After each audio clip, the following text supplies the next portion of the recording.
جب دنیا میں اللہ اللہ کرنے والا ایک بھی نہیں ہوگا تب قیامت آئے گی۔ جب دنیا ایمانداری سے خالی ہو جائے گی، جب دنیا اللہ کی محبت سے خالی ہو جائے گی، جب دنیا اللہ کے پیار سے معرفت الہی سے خالی ہو جائے گی، جب دنیا والوں کے دل میں دنیا کی محبت سما جائے گی، شیطان کی محبت سما جائے گی، جب دنیا میں اللہ اللہ کرنے والا ایک بھی نہیں ہوگا تب قیامت آئے گی۔ جب کسی کے دل میں ایمان کا ایک قطرہ بھی نہیں رہے گا، بس اس دن اللہ اس دنیا کو فنا کر دے گا۔ سب سے پہلے حضرت اسرافیل علیہ السلام سور پھونکیں گے۔ حضرت اسرافیل علیہ السلام کی یہ آواز آہستہ آہستہ بڑھتی چلی جائے گی۔ یہ آواز اتنی سخت اور خوفناک ہو جائے گی کہ کوئی جاندار بھی زندہ نہیں رہے گا، کہ اس خوفناک اور دردناک آواز کو سنتے ہی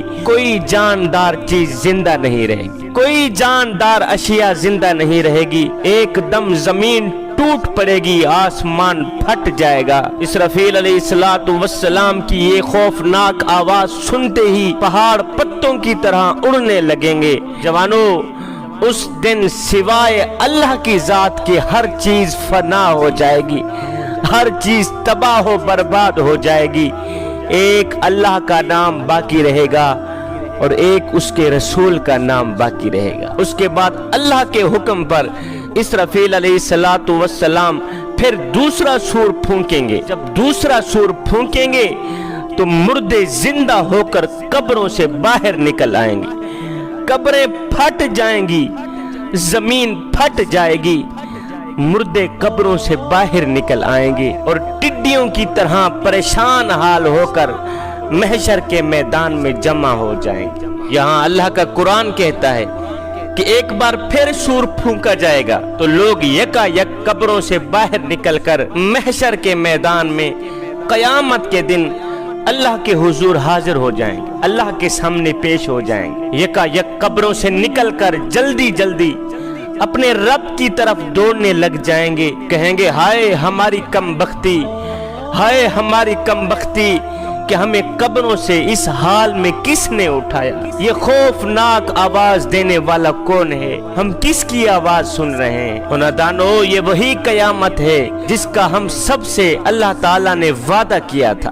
اللہ کے نبی سچ فرمایا کرتے تھے کہ بس ایک زوردار آواز آئے گی جس سے سب لوگ جمع ہو کر اللہ کے حضور حاضر ہو جائیں گے۔ پھر میرے اللہ نے دوسری جگہ ارشاد فرمایا اذا السماء انفطرت وَإِذَا الْكَوَاكِبُ انتَثَرَتْ وَإِذَا الْبِحَارُ فُجِّرَتْ وَإِذَا الْقُبُورُ بُعْثِرَتْ عَلِمَتْ نَفْسٌ مَا قَدَّمَتْ وَأَخَّرَتْ۔ اور جب آسمان پھٹ جائیں گے، جب ستارے بکھر جائیں گے، جب زمین پھٹ جائے گی، جب قبروں کے تمام مردہ لوگ زندہ اٹھائے جائیں گے، آج ہر نفس یہ جان لے گا جو اس نے آگے بھیجا ہے اور جو کچھ پیچھے چھوڑا ہے۔ آج ہر شخص یہ جان لے گا، ہائے پگھلے ہوئے تانبے کی طرح آسمان کے نیچے ہر آدمی کا حساب و کتاب ہوگا۔ کسی نے ذرہ برابر بھی نیکی کی ہوگی تو اس کے سامنے آ جائے گی۔ حضرت سیدنا عمر فاروق رضی اللہ تعالی عنہ، آپ ایک دن نماز پڑھ رہے تھے، جماعت کے ساتھ نماز پڑھ رہے تھے، تو امام صاحب نے تلاوت بیان کی جس کا ترجمہ یہ تھا کہ اللہ تعالیٰ قیامت کے دن تمہاری چھوٹی سی چھوٹی نیکی بھی تمہارے آگے رکھ دے گا اور تمہارا چھوٹے سے چھوٹا گناہ بھی یعنی برائی بھی تمہارے آگے رکھ دے گا، پھر اللہ تم سے اس کا حساب لے گا، اللہ تم سے اس کا حساب لے گا۔ ہے یہ آیت سن کر سیدنا عمر فاروق رضی اللہ تعالی عنہ نماز کے دوران ہی آپ کی چیخ نکل گئی، آپ روتے ہوئے زمین پہ گرے، بے ہوش ہو گئے۔